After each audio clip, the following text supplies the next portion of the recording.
জুবাইর আহমদ আশরাফ একটি পোস্ট করেছে। এই পোস্টে সে দাবি করছে যে স্পেনের জয় হয়েছে, তাই নাকি ইসলামের জয় হয়েছে।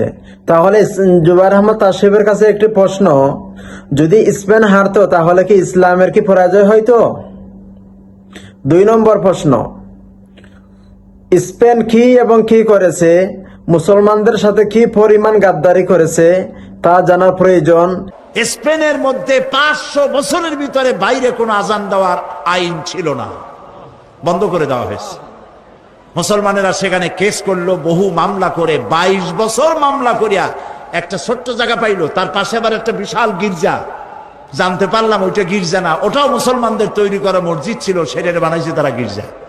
সমস্ত মসজিদগুলি শরাবখানা, থিয়েটার আর সিনেমায় পরিণত করেছে তারা। 22 বছর মামলা করে একটি ছোট্ট মসজিদ বানালো।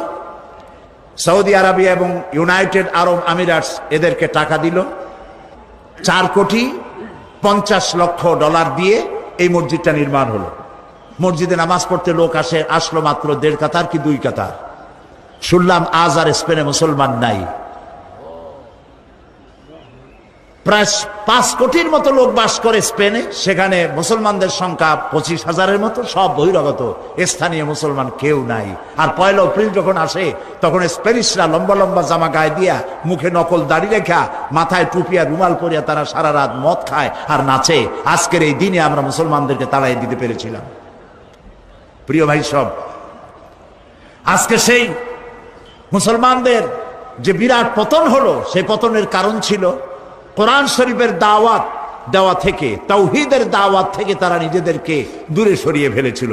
তারা তাওহীদের দাওয়াত দেয়নি।